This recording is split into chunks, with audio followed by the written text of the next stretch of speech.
Good morning, જય શ્રી કૃષ્ણ. કેમ છો મારા ભાઈ બહેનો?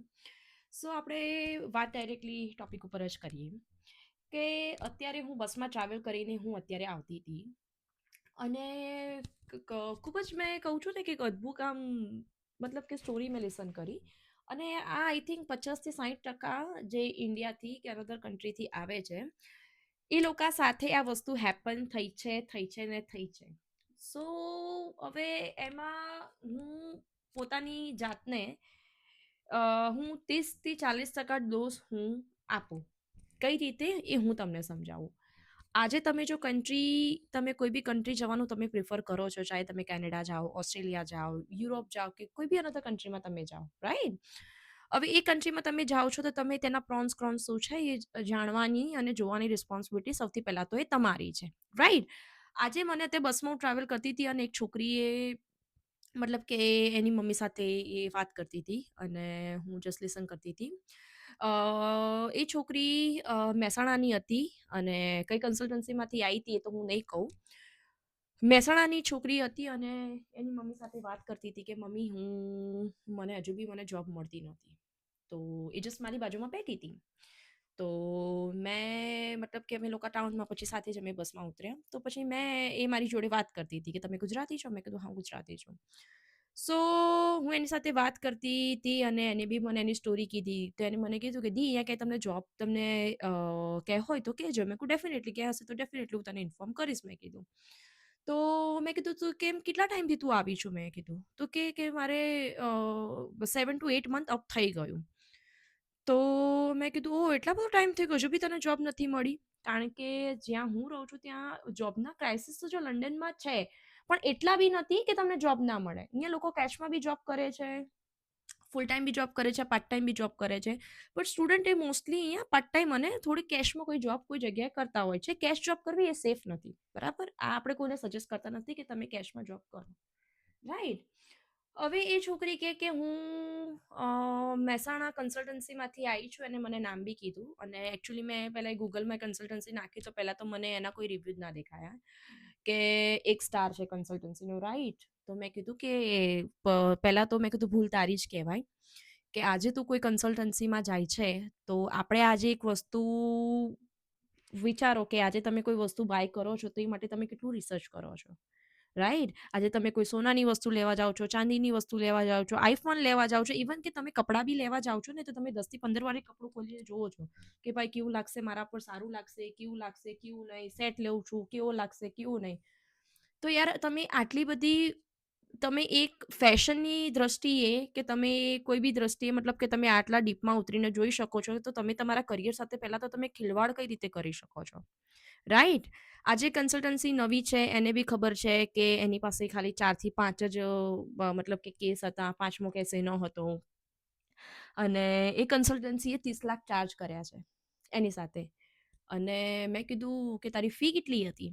તો કે મારી ફી તો કે 14 લાખ હતી. તો મેં કીધું તો 14 લાખ ફી હતી અને તારી જોડે 30 લાખ શેના લીધા? તો કે એ ખબર નથી કે શેના લીધા. તો મેં કીધું ચલો કે લીવ ઇટ, મેં કીધું બધું લીવ ઇટ કર, મેં કીધું ચલ કંઈ વાંધો નહીં, મેં કીધું તારી જોડે ફ્રોડ થયો છે, ચલો આપણે માની લીધું. પણ મેં કીધું કે તારી પાસે ત્યાં જોબ નથી તો તું અત્યારે મેનેજ કઈ રીતે કરે છે? તો મને કે જોબ ક્યાંય મળતી નથી અને મળે છે તો કે ડે શિફ્ટ મારે કરવી છે પણ મને નાઇટમાં મળે છે. તો પહેલાં તો વસ્તુ એક અહીંયા આવવાવાળા દરેક પહેલાં તો પબ્લિક એક વસ્તુ માઇન્ડ ક્લિયર કરીને આવો કે પહેલાં તો તમારી કન્ટ્રી નથી, રાઈટ? અને તમારા ટાઈમિંગના હિસાબથી તમને અહીંયા જોબ નહીં મળે. તમારે એ લોકોના ટાઈમિંગે જોબ કરવું પડશે. આજે હું બી મારા બાળકને અહીંયા લઈને આવી હતી. અમે ડે અને નાઇટ એટલે જ કરતા હતા કે અમારી પ્રેફરન્સ હતી પણ સામે અમને પ્રેફરન્સ પ્રમાણે જોબ મળી બી રહેતી હતી. પણ હું નાઇટ શિફ્ટ કરું એટલે હું એવું ના કહી શકું કે હું 12 વાગે આવીશ કે હું 1 વાગે આવીશ. અગર એ મને 4 વાગે બોલાવે તો મારે 4 વાગે બી મારે રાતે જોબ જવું પડે, રાઈટ? એ આપણી જોબનો પાર્ટ છે અને આપણે એ લોકો આપણી શિફ્ટમાં આપણી 4 વાગ્યાની શિફ્ટ આપે, 3 વાગ્યાની આપે કે 2 વાગ્યાની આપે. એ ફરજ આપણી છે કે આપણે એ ટાઈમે ત્યાં જોબ પર પહોંચી જઈએ અને આપણે જોબ આપણે સ્ટાર્ટ કરીએ. હવે એમાં તમે દિવસ અને નાઇટ એ પ્રિફરન્સ તમે ના કરી શકો, બરાબર? અને તમે જો એવી પબ્લિક વિચારતી હોય કે મારે તો અહીંયા ખાલી વ્હાઇટ કોલર જ જોબ જોઈએ છે તો વ્હાઈટ કલર જોબ તો અહીંયાના જે ધોળિયાઓ છે ને એ બી નથી કરતા. એ બી અમારા સાથે જે 20 વર્ષ 25 વર્ષથી જે અહીંયા જે રહેલા છે, બોર્ન બ્રોટ થયેલા છે, એ બી અમારી સાથે જ કામ કરે છે. સો અહીંયા નાના શું મોટા શું, ચાહે કચરા વાળવા વાળા માણસ હોય, બાથરૂમ ધોવા વાળા માણસો હોય, અહીંયા બધાની વેલ્યુ સરખી જ કરવામાં આવે છે. આજે જે માણસ અહીંયા વ્હાઈટ કલર જોબ કરે છે એની બી વેલ્યુ એટલી છે. જે માણસ વ્હાઈટ કલર જોબ નથી કરતું એ બે ડિઝર્વિંગ સરખા જ છે, રાઈટ. હવે એન્ડ ઓફ ધ ટોપિક મેં આ વસ્તુ મેં એને સમજાવી. હવે મેં એને એવું પૂછ્યું કે ભાઈ તો તું તારું ઘર અહીંયા કઈ રીતે ચલાવે છે? તો કે મારા પપ્પા મહેસાણામાં મારા પપ્પા ખેડૂત છે, અને મારા ફાધર ઇન્ડિયામાં મારા ફાધરે લોન લીધી છે એમના ઉપરથી 10 લાખની. તો મેં કીધું કેમ? તો કે મને અહીંયા 8-9 મહિના થઈ ગયા અને મને જોબ મળતી નથી, તો મારા ઘરનું ભાડું ને એ બધું હું કઈ રીતે કાઢું? તો સો સરપ્રાઇઝિંગ વસ્તુ મેં લિસન કરી કે આજે તમે એટલું બધું તો ખુદ 30 લાખનું તો એમ તો દેવાળું ફૂકીને આવી જ છે. બીજી એના ફાધરે 10 લાખની લોન લીધી તાકી એની છોકરી અહીંયા યુકેમાં એ મતલબ કે એને મંથલી એને પોકેટ મની આપી શકે, મંથલી એનું રેન્ટ નીકાળી શકે અને કોલેજ જવા માટે રેન્ટ આપી શકે, રાઈટ. તો મેં કીધું કે તારા ફાધર ખેડૂત છે, તો મેં કીધું આટલા 10 લાખની લોન ભરી શકે છે? મને કે ના નથી ભરી શકતા, એ માટે બહારથી બીજા પૈસા લાવે છે. સો ભાઈ આના કરતાં તમે યુકે ના આવો દેવા કરવા, એના કરતાં તો તમે પાછળનું ડિસિઝન વિચારીને આવો કે તમારે આવું કે ના આવું. આ ફેક્ટ વસ્તુ છે કે માણસને મેક્સિમમ અહીંયા આવતા 5 વર્ષ સેટ થતા થાય છે. આવાના 1-2 વર્ષ તો માણસને અહીંયા જસ્ટ સેટલ ડાઉન થવા થાય છે, અને બીજા વર્ષ કે ત્રીજા વર્ષે ગ્રીપ પકડે છે. અને એટલો જ બધો લકી જો માણસ હોય તો વિધિન 6 મંથ કે 1 યરમાં એની ગ્રીપ પકડીને એનો ફ્યુચરને જે ગોલ છે એમાં સેટ કરવા જાય છે. સો બીજી વસ્તુ પ્લીઝ એવી બી કન્સલ્ટન્સીને રિક્વેસ્ટ છે કે યાર આવા ફ્રોડ ના કરો.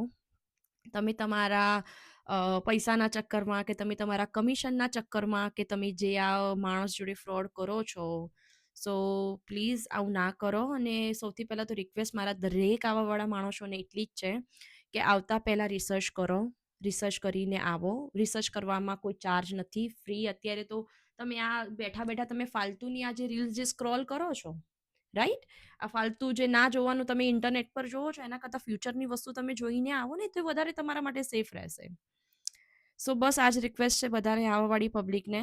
અને પ્લીઝ ફ્રોડના ચક્કરમાં ના પડો. કન્ફ્યુઝન હોય તો કોઈને ને કોઈને પૂછો. અને બસ આ જ કહેવું છે. રાધે રાધે. જય શ્રી કૃષ્ણ.